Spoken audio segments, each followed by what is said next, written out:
Yeah, there's quite a few booked in there.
Hello.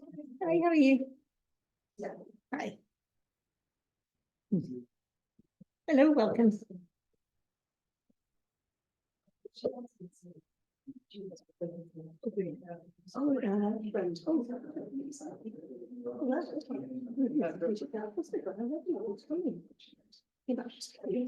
I'm very well he's coming, but he's looking for each other. Yeah, that means Ross really good. Oh, sweet. He's lovely. He's struggling.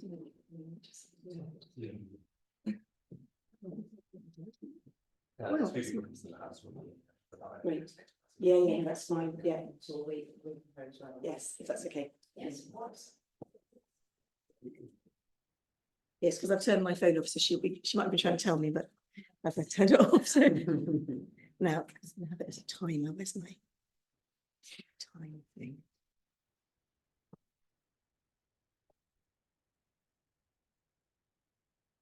Most handy app ever, by the way. Really handy. Saw somebody else giving a talk and they had it, and I thought that's what I need. Number of times you're in rooms and there's no clock, and I could just talk for hours otherwise.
Is your dad coming?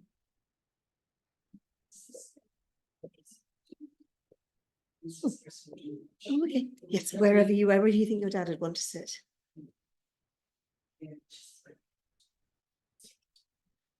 Cindy called me your number one. So she's so right. I need one. Hello. Hi.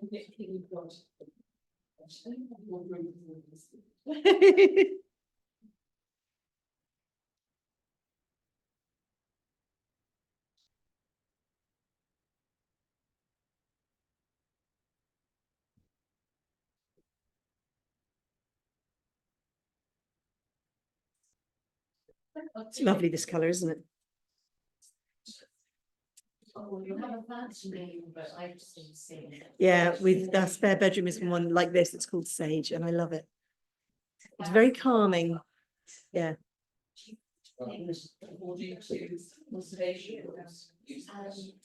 In Dickens's house on Athens. We should probably people Yeah, come in late. If we leave the door open. Yeah. Okay, yeah, and then they can just come in late. Yeah. Yeah. That's fair enough. Okay, you're happy? Yes, that's fine. Because I know we've got hybrid ones, so when they come in, they can just sit. So if anybody is waiting for anybody, that we'll leave the door open and they can come in. There's a few people who are late. But is it already?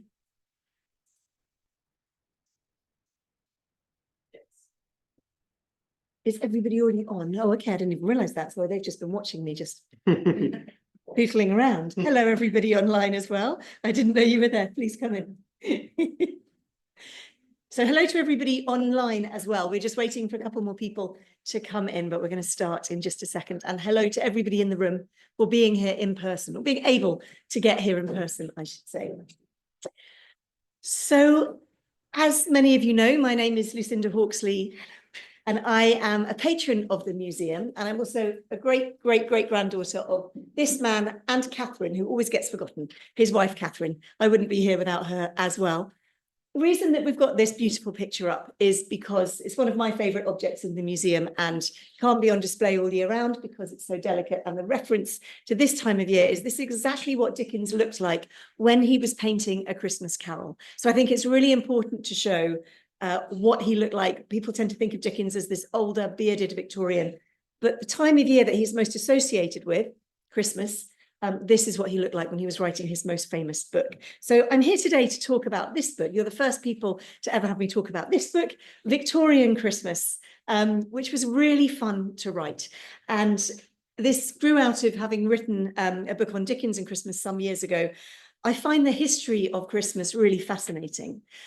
I love the idea of festivals in general, particularly festivals of light. Diwali is one of my favorite festivals. I'm not Hindu, but I love it when people put up all the beautiful lights, the candles. I think it's just gorgeous to celebrate light in the darkness. And there's been, particularly in the Northern Hemisphere, I think particularly of places like in Scandinavia as well, in the middle of winter, we all need this festival of lights. And as you're possibly aware, Christmas, Jesus almost certainly wasn't born on the 25th of December, probably born in what is our summer. However, when Christmas was adopted by the Christians and they wanted to introduce this to people living who had never heard of Jesus Christ before and didn't know anything about Christianity, but they wanted to get people involved in this new religion. The biggest festival at this time of year was the ancient Roman festival of Saturnalia in this part of the world. And so this was all to coincide with the winter solstice, the shortest day of the year. It might feel with the weather at the moment that we're already at the shortest day of the year, but we've already still got a few weeks to go until we get to those really, really short days. And we need the burning Yule log, which was initially just the burning log to bring the light into the home. And so Christmas, as we know it today, is an amalgam of so many different faiths, ideas, belief systems, and it was celebrated you wouldn't believe this, but it was celebrated before Dickens wrote A Christmas Carol. Many people say that Dickens invented Christmas. That obviously isn't the case. He did not invent Christmas. It was invented quite a long time before Dickens was even thought of. But what he did do, and what this book looks at, is the way in which A Christmas Carol and other Victorian customs began to change the way that people all over the world celebrate at this time of year, whether people are Christian or not. Many of my friends who aren't Christian and are of other religions celebrate Christmas. It's something I find a really interesting phenomenon, that you don't have to be religious, and you don't have to, if you are religious, you don't have to be a Christian in order to celebrate this festival. And a lot of what we associate with this time of year comes from those Victorians in Britain who managed to send all these different messages out to the world. And I know that German friends get really frustrated and say, these are all our traditions, and everyone associates them with Dickens and Queen Victoria and Prince Albert. Let's face it, he was German. But we seem to have embraced it in such a way because of the way in which Charles Dickens made us think differently about this season. So I thought if we just think back a little bit to what was happening before that famous little red book that Dickens wrote in 1843. So when in early years, of course, Christmas, as I say, was very, very much to do with just the Christian church. The idea of bringing an evergreen into the home. We have a Christmas tree in the corner of this room. That wasn't around even when Dickens wrote A Christmas Carol, not that he knew about. It was around in some cultures, but not widely adopted yet. But bringing evergreen branches into a home has happened for centuries. And then in the kind of the middle of the last millennium, the Puritans came along and they banned the idea of celebrating Christmas with types of traditions such as traditional Christmas food, music, dancing, and decorating your home with greenery. This was seen as very pagan. And what was supposed to be celebrated at Christmas was purely religion. You just had to be in church. There was no singing. Singing was blasphemous. All of these things that were banned. And this is one of the reasons why people got really fed up with the Puritans in this country. I don't know if we've got anyone here from America. Have we got any visitors from America? Hello, welcome. So what happened, of course, was that the Puritans left here, this godless part of the world, and went over to the New World. I just wanted to read you something I love, which is in 1652. A Thames boatman, and I love the fact that this Thames boatman, a guy with an everyday job, is remembered. His name was John Taylor, not the one who went on to be in Duran Duran, but a Thames boatman. He was furious about the puritanical ban on Christmas, and he wrote a pamphlet called The Vindication of Christmas. And this defended the people's rights to celebrate Christmas with traditional activities. And he mentioned food such as roasting apples, playing cards, singing carols, dancing, and dressing up in festive clothes. And there is an illustration on the cover. This is why it's so important. Old Christmas. He's dressed in a fashionable hat and long robes, not as we would necessarily recognize him today. He has long hair and a long beard. And he is talking to a Puritan saying, "Oh, sir, I bring good cheer." The Puritan, carrying a sword, has a banner that says, "Keep out." And in the anonymous pamphlets of the time that accompanied this, the personification of Christmas began being called Father. Just going to go.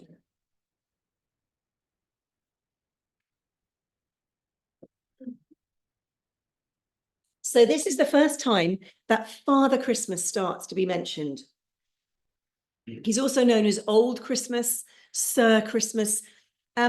Early forms of entertainment around Christmas included a really fascinating art known as mumming, and it's probably what pantomime grew out of. Now, if you're not British, you may not know about pantomime. Pantomime is traditionally associated today with Christmas. And but do come in, we've kept a place for you here.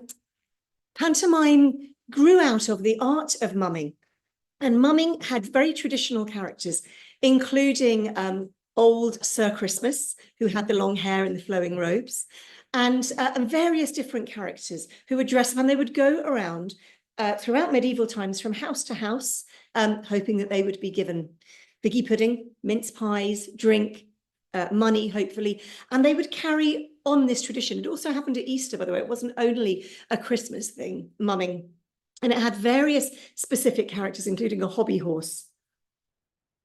And these would take these oral histories from house to house. So each mumming group had a different way of presenting the Christmas stories and the Christmas tales.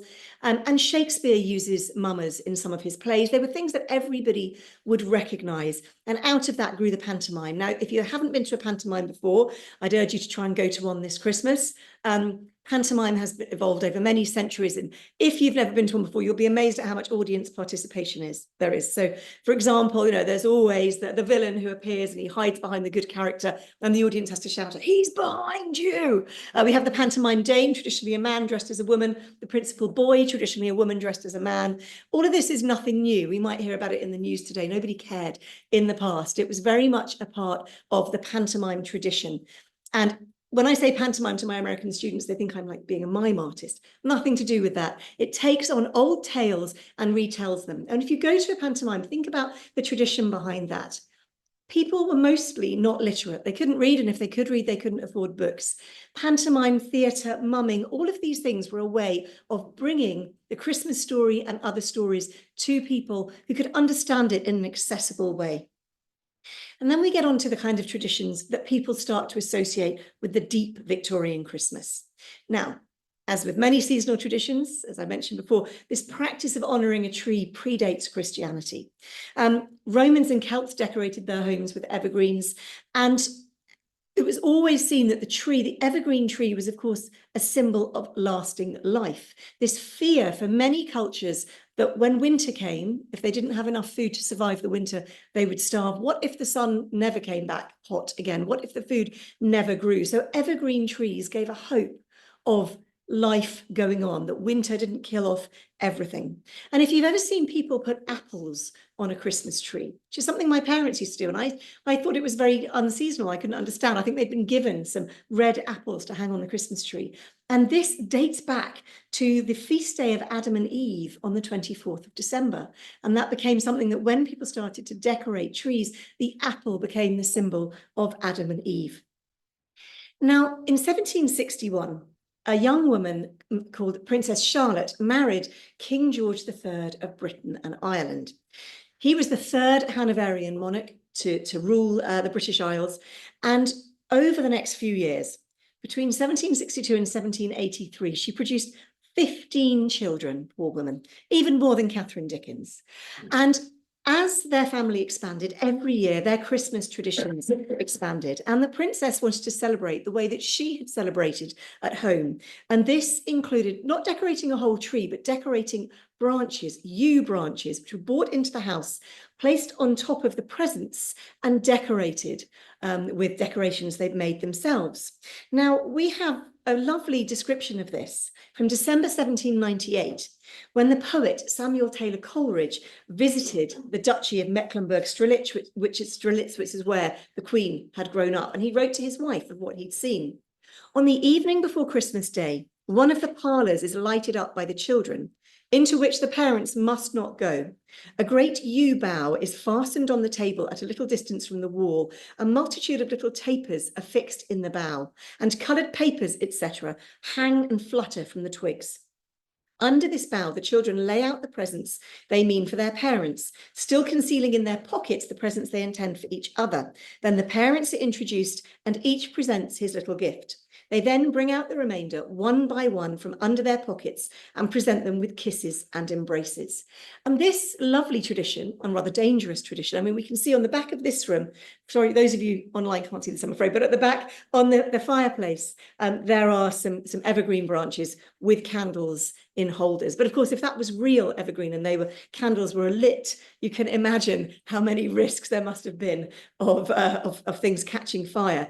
And in fact, in the royal household, they would always have servants at all times next to the Christmas tree with buckets of sand and water, just in case the candles that were attached to the tree branches caught fire. So we don't know the exact date that this yew bough became a whole tree with the British royal family, but around 1800. By 1800, it was definitely happening. So Queen Charlotte shared the idea. She invited a group of children from the royal household, children of the ladies in waiting and other royal servants, and they were invited to a party at Windsor Castle. And at this party, they entered the Queen's own drawing room, where they beheld in a golden pot, a decorated pot, a yew tree glittering with lights, a whole tree. And there were candles on it, there were presents underneath it, and it was this magical moment. A man called John Watkins attended the party, and he wrote a biography of the Queen, and he described this in his biography. From the branches hung bunches of sweetmeats, almonds and raisins in papers, fruits and toys, most tastefully arranged, the whole illuminated by small wax candles. After the company had walked around and admired the tree, each child obtained a portion of the sweets it bore, together with a toy, and then all returned home quite delighted. And almost immediately, members of the royal household, not just the royal family, started this fashion. It meant that you were close to the royal family. It meant that you were up there in the higher echelons of society, that you knew about this secret tradition of bringing a tree into the house and decorating it. All of this, of course, came from the Germanic tradition, but it started to be adopted here. Now, when we get back to this man, so we're coming into the late Georgian age. And the young Charles Dickens, growing up, not as a Victorian, of course, he was 25 by the time he became a Victorian, but growing up in Georgian and Regency England, we know about the kind of Christmases he had as a child. When we look at A Christmas Carol, and we look at the earliest scenes, so Scrooge's past Christmases, for example, this shows us the kind of celebrations that people were having in Britain, in Georgian England, because Scrooge goes back to his childhood with the ghost of Christmas past. And we see him as a little boy, left alone at school with all the other children going home for the Christmas holidays. But then we see him as a young apprentice, and we see Fezziwig's Ball. And in the famous illustration by John Leach, Dickens's great friend, there is a large bunch of mistletoe hanging over Fezziwig and his wife. And mistletoe was important. In Dickens's 1835 story, Christmas Festivities, he talks about a couple reminiscing, an elderly man talking about having kissed his future wife under the mistletoe when they were young. Mistletoe was also banned by the Puritans for that very reason. And even up into the 19th century, very religious households who would decorate the house for Christmas, but mistletoe was seen as very scandalous because it allowed people to kiss underneath it. And the tradition was you had to take a berry every time a kiss was taken under the tree. So, of course, people would rush to get these berries. And if all the berries were gone, that was even more scandalous because it meant there had been a lot of kissing under the mistletoe branch. And so many people, even in the 19th century, if you read about it, they thought that mistletoe was shocking and it had to be banned. But they didn't yet have the tree. However, they had the dancing, the festive music, the festive food. This was a big part of it. So we know that that is how people celebrated in Georgian England. And there's a lovely scene in Jane Austen's Persuasion. Jane Austen doesn't write very much about Christmas. And there's also a scene in Emma, a snowy Christmas Eve. But she talks at one point in Persuasion about the children all being in front of a crackling Christmas fire, cutting up coloured paper to make decorations. And they're having a great time making their own decorations. However, when Dickens was writing A Christmas Carol, it was, of course, the Christmas of 1843. And we know how people were celebrating in that time from his portrayal of nephew Fred's party. Now, of course, at the beginning of the book, Fred invites his uncle Scrooge to his house for Christmas Day. And Scrooge, of course, says, "Bah, humbug, I'm not going." We know what happens at that party because we see it through the eyes of the Scrooge, invisible to all of the others, having been taken there by the ghost of Christmas present. So here we have a young couple, and the wife sits, she doesn't join in the heavy games, she sits there with her feet up on a stool. There's the suggestion that by the next Christmas there will be a Christmas baby in the household because she's not joining in with all the rushing around and the embracing. We have the friend Topper, who's obviously passionately in love with the plump sister, and he chases her all around, all the games, the parlour games that Dickens talks about in that Scrooge joins in with such glee, although they can't see him. This is the kind of Christmas that people wanted after they read A Christmas Carol, and it started to become the kind of Christmas that people adopted, this family and friends getting together, a fairly humble part, they've got a decent amount of money, but they're not as humble as the Cratchits, but they're not doing the kind of outrageous parties that were being criticised in the newspapers. So if you read the newspapers of the 1830s and 1840s, pre-Christmas Carol, what the newspapers, the journalists and letters to the editor were saying was, Christmas has lost its meaning. It's lost its charitable status. In the past, Christmas was about giving to those who needed it. It was about giving alms to the poor, about giving food, clothing, money, help to those who needed it. And now it's all about what the royal family gave each other, which fantastic jewels were given to the Queen, which duchess held the most sumptuous party, who had the most courses at their Christmas dinner, because all of these things were reported in the papers. Duchess so-and-so had a 13-course dinner, and this many people came, and this woman was the most fashionably dressed, and these were the most wonderful diamonds, and people were really fed up with this. So we've got a middle-class party with Fred and his friends and his wife enjoying their Christmas together. They're playing at being young housekeepers. We get this idea. There's a young maid, she's fairly inexperienced. She seems to be having a good time. She probably actually wasn't in real life. However, in the book, she's enjoyed it, she's enjoying herself, and she, they're all enabled to have a lovely time by the servants in their house. Something that Dickens can't quite properly address in A Christmas Carol, because the Cratchits are all there. When Scrooge goes to see the Cratchit family, Martha's managed to get time off work, Bob's off work, and all the family get together for this very happy working class Christmas. Of course, in reality, Martha and Bob would almost certainly have had to work. Although we think of Scrooge being such an unfair employer, actually, he was letting Bob have the day off. And most employers didn't. This was something that wouldn't change until the Bank Holidays Act in 1870, ironically the year of Dickens's death. But what Dickens was trying to show in A Christmas Carol with Scrooge's attitude, talking about having his pocket picked every 25th of December, for allowing his employee to have a day off and still be paid for it, to celebrate Christmas with his family. Dickens wanted employers to see how mean they were being, what a Scrooge they were for expecting people to work on Christmas Day. But Christmas Day was not yet a bank holiday. There was no expectation that you didn't have to work at Christmas Day. This all started to change in 1843 with the publication of A Christmas Carol. A complete coincidence is that in the same year, Henry Cole, a busy civil servant, created what would become known as the first commercially produced Christmas card. Now, it wasn't the first Christmas card. People had always sent cards and letters, hand-painted cards, beautiful drawings that people would spend a long time creating for their friends and family. But this was just a very personal thing. And people were expected to write a Christmas letter. Many of you may do the same. They're the kind of round robin letters. Of course, now you write one thing, you print it out on your computer and you send it in people's Christmas cards, or you email it round to everybody. And you just have to write it once. But of course, Henry Cole didn't have that. He didn't have an army of scribes. He couldn't possibly have had a photocopier or access to email. And so he had to write a lot of letters. That was expected. Every Christmas, you sat down, you wrote to your work colleagues, the people you needed to impress, all your copious family members. And he just didn't have time. So he commissioned an artist friend, a man called John Callcott Hawksley, to create an image that he could use on a Christmas card of the Cole family celebrating Christmas together, sitting together at a table, raising a toast, saying a Merry Christmas and a Happy New Year. He had this printed. He printed, the print run was more than he could use. And so he sold those left over as Christmas cards. It wasn't a successful commercial venture. They didn't really sell very well at all. But it began people thinking, if he's done that, maybe we could do the same. And people started manufacturing Christmas cards. And of course, it saved all those people who had to write letters a huge amount of time, because it was much quicker to write a Christmas card. And Victorians did love a new fad. This was a newfangled idea. Around the same time, the Christmas cracker was invented. Now, this was a baker in London called Tom Smith, and he'd been over to Paris.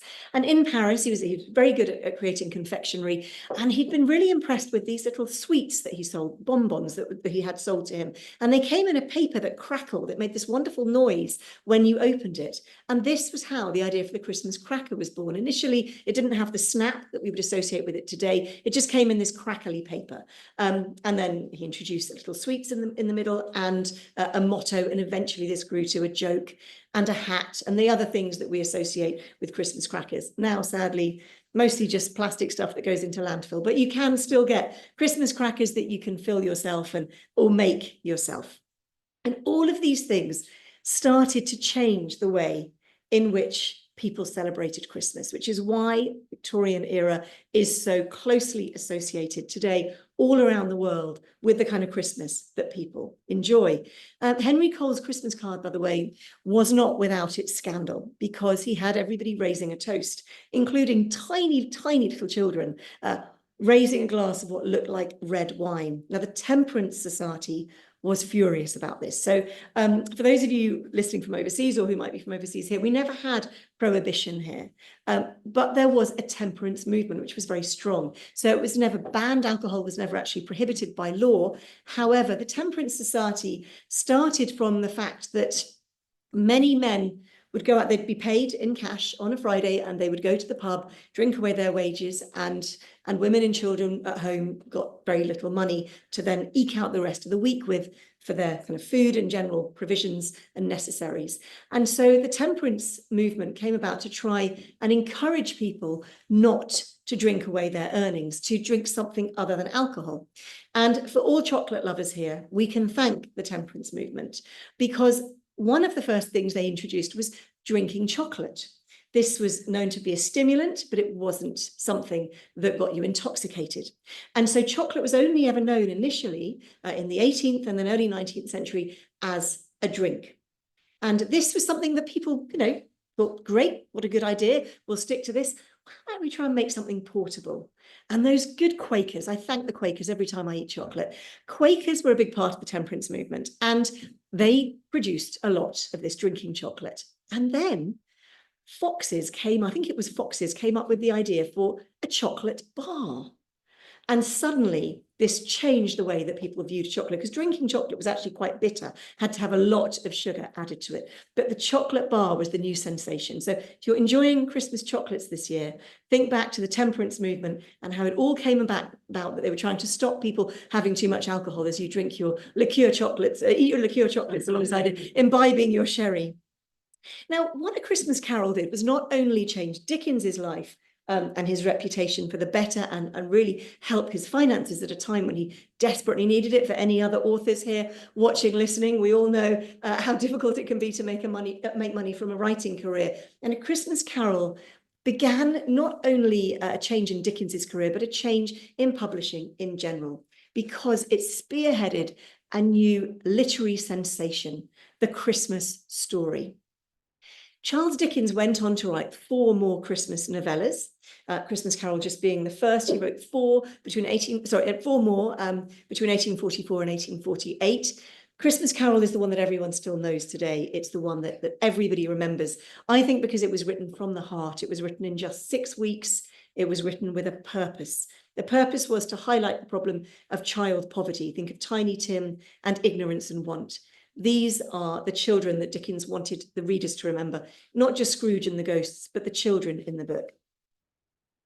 By Christmas 1844, when Dickens had written The Chimes, his second Christmas book, written while he was living in Italy, so many Christmas stories and books and novellas were on the market to be sold, because publishers instantly started scrabbling around for someone else who would manage to make as much money as Dickens had made with A Christmas Carol.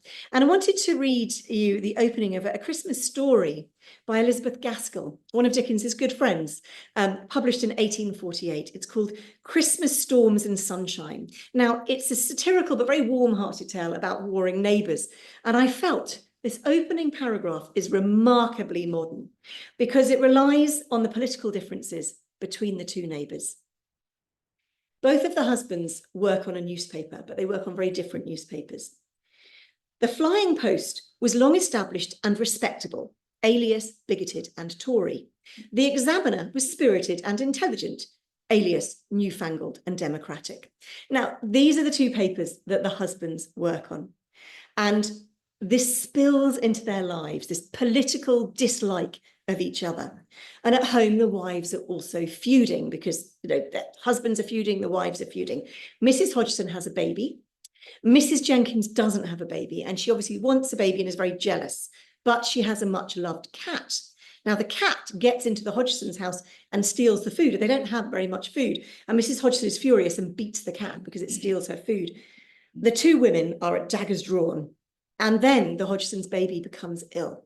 And Mrs. Jenkins helps to save his life, and everything changes. And by the end of the story, the two couples are sitting down, they've pooled their food, and they are enjoying Christmas dinner together. I'm surprised that it isn't a tale that's lasted kind of the test of time like A Christmas Carol, because it is a very kind of similar, redemption story. But I just thought, reading it this year, or actually last year when I was working on the book, we're in such a politically divided world in so many parts of the world. And I just thought, wow, that she wrote that in 1848 and it was relevant then is absolutely fascinating to me. And this is the kind of thing that Christmas publishing was intended to do, was to look at what was happening at the time and to get people to realize that their behavior needed to change. What Dickens did with Scrooge was he wanted his readers to realize that they all had a little bit of Scrooge in them. That every time, all these people who dressed in their finery and they went to church on Christmas Day or on a Sunday, and then they walked home. And I'm going to mix my Dickens references here, but they ignored not only the Tiny Tims, but the Joe the Crossing Sweepers of this world, the little Nells of this world. That every time they did that, they were being a Scrooge. That actually what Christianity meant, Dickens had changed his religion the year before he wrote A Christmas Carol. He went to America, he became a Unitarian, he was still Christian, but he was a different sect of Christianity. And he wanted everyone to realize that they needed to be like Scrooge, they needed to have a conversion and they needed to stop just thinking that they were fine and they didn't need to worry about anybody else. I think with, oh, that was a fire alarm. Sorry, for those of you who aren't in the room, that was a hilarious phone. Freaked me out completely. The aliens are either landing or we've got to leave. I forgot what I was saying now. What was I saying? Thank you. Yeah. So Dickens, with writing about when he became a Unitarian, which Mrs. Gaskell also was, he said he felt that the Unitarians, if anybody would do something about poverty. And this is what the crux of the message of A Christmas Carol was. But it wasn't the case for the publishers who just wanted to make a lot of money. And everybody got in on the act. I mean, so many writers wrote Christmas stories. By the way, Dickens was really inspired by the American author, Washington Irving, who, when Dickens was 10 years old in 1822, had published A Christmas Story based around his own travels around England when he was visiting his sister. He lived here for quite some years. His sister was living here too, called The Keeping of Christmas at Bracebridge Hall. And in that story in 1822, he had written about how ancient Christmas traditions were being forgotten. This is exactly what people had felt in Britain, that they were being forgotten. And with A Christmas Carol, the celebration of Christmas parties, dancing, music, Christmas games, these were the kind of things that people felt were being lost. And it brought back that traditional Christmas, the idea that taking these things that our ancestors had done, parents, grandparents, great-grandparents, and bringing them into the family home was something the Victorians felt very strongly about. And I would think that possibly if anywhere in the world, America has adopted this even more than anybody else.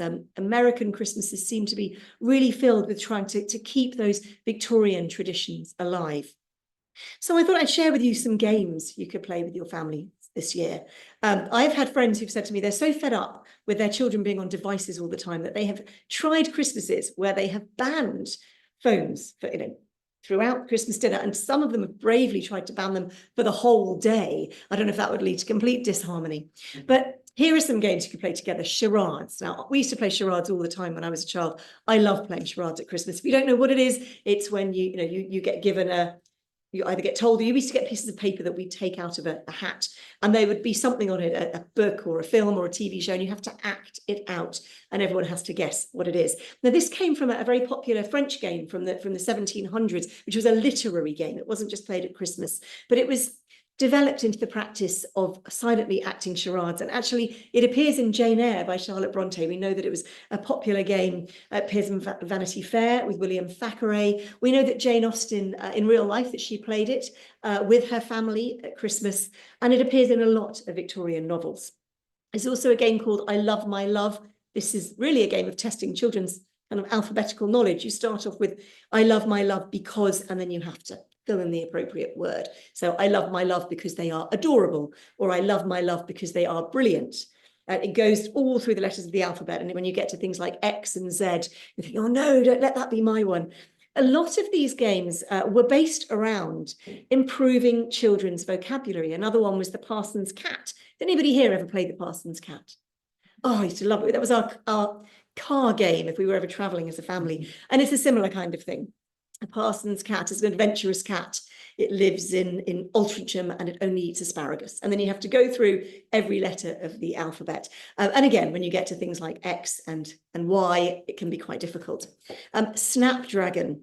Now, I wouldn't necessarily recommend you play Snapdragon at home. It was where you would bring out a bowl of raisins in some kind of flammable alcohol.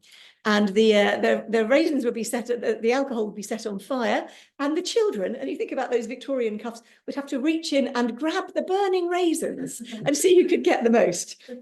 Obviously, health and safety in the 19th century was not hot on the agenda. So don't try this one at home, I'd recommend. One that we did, actually, it was really fun. We recreated it for, I don't know if any of you saw Miriam Margolyes' Dickensian Christmas programme on TV a couple of years ago. It was on Channel 4. And I and a couple of my cousins were part of the filming. And we tried the particular game where you have a huge pile of flour and you have a little thing in the middle of it. I think we used something like a date in the middle of it. And you have to chop, it's all heavily impacted flour. You put the flour in a mould and then you put it out like a cake and you have something in the middle. You can have a coin in the middle and you have to chop at it with a knife and wait and see if you can keep, it's a bit like playing Jenga actually, to try and stop this thing in the middle from falling down. And if it falls down, you then have to put your face in it and get it out, bring it out between your teeth. Everybody can get covered in flour. Other games are similar to the ones that were played in Nephew Fred's Party in A Christmas Carol. One of them is called Yes and No. And it's a little bit like 20 questions. And so people would have to ask, are you human? Are you an animal? And of course, when Nephew Fred and his party play it, Scrooge is running around trying to guess what it is. And we get that it's an animal that lives in London, doesn't live in a zoo, is very disagreeable, grunts, makes all, and of course, we then find out it's Scrooge. But it takes a long time for them to say, well, what kind of animal can it be? And then one of them giggles and says, I know who it is. It's your Uncle Scrooge. There was also things like pass the thimble, hunt the thimble, but pass the thimble was where you had to hand from hand to hand and you had to try and work out everyone was like this. Somebody had the thimble and you had to pretend that you were passing it around and someone in the middle had to guess who actually still had the thimble in their hand. Well, this is important in the 19th century because there's a lot of touching involved in this game. Same with one called Squeak Piggy Squeak. The farmer in the middle is blindfold. Everybody sits on chairs around the edge and the farmer has to go and sit on people's knees, but they can't see, they're guided. They sit down. The person whose knee they sit on squeaks. And just from squeaking, the farmer has to know if they can tell whose voice it is. And if they guess right, then that person has to go into the middle and be the farmer and be blindfolded. These were very, very sexy games. If you're in a Victorian household where men and women don't touch each other and you're going around sitting on each other's knee and trying to catch each other in blind man's buff, as we know happens in A Christmas Carol when Topper spends his whole time going around trying to catch the plump sister. All of these things were courtship games for young people in the 19th century. So there's a very important social element to the games that they played as well. So Charles Dickens's ghost of an idea that turned into A Christmas Carol ended up really influencing the whole of the Victorian period and the way that we celebrate Christmas, as did Queen Charlotte's Christmas tree. And one of the things I found most fascinating in researching Christmas tree is it didn't have to be a real tree. There's in the Museum of London, there is a notebook by a young woman. She's the daughter of a butcher in Walthamstow in East London, and she's about to get married, and she was keeping her journal. And in that journal, she talks about buying calico to make a Christmas tree. She cut it into strips to make a Christmas tree for the neighbouring children to come round and decorate. So all of these different ideas started to change the way in which people created their Victorian Christmas. And so many of those things are what we live with today. So if you want to give yourself a proper Victorian Christmas, obviously buy this book from the shop. But also look in the shop here because they have some wonderful decorations. But in this, I had to come up with ideas for making your own decorations. And I'm not a particularly crafty person, but I do love making my own Christmas wreath and things like paper chains. I was actually, to name check another museum, I was at the Jane Austen Museum a few months ago, and they'd done these wonderful decorations where they'd made them out of old that were going to be pulped books, of course, Jane Austen books, and they'd made beautiful decorations like angels and things. And I thought you could do that beautifully with paper chains. You could make paper chains out of old books or newspaper. All of those kind of things that give a really kind of good idea of how to do things with your family at Christmas and make your home look really beautiful. So they don't all have to be the same color, bought in plastic from some shop somewhere. Actually, my favorite Christmas decorations are ones that I've gathered from travels all over the world. I think my style of Christmas decorating should definitely be called eclectic. I don't have a color theme. I just use things that people have given me, and they all have a meaning. And I would say that is the most important part of making those. So if your children have made you something, or if you've bought something on your travels, or somebody has given you as a present, for me, those are the best Christmases. And that's a very Victorian thing, to hand make things, give them as presents to people, and to appreciate that person. Every time, every year you hang that on the tree, you remember someone who gave that to you 10 years ago. So go home and celebrate like a Victorian. And I don't know about you, but I want to go home and decorate my own house now, having walked through Covent Garden the other day and then come to the museum and seen all the decorations up. I think the world's a pretty sad place at the moment. Let's all go home and bring some Christmas cheer into our homes. Put the sparkling lights on, let your neighbours see, and enjoy getting ready for Christmas this year. Thank you so much for coming along today.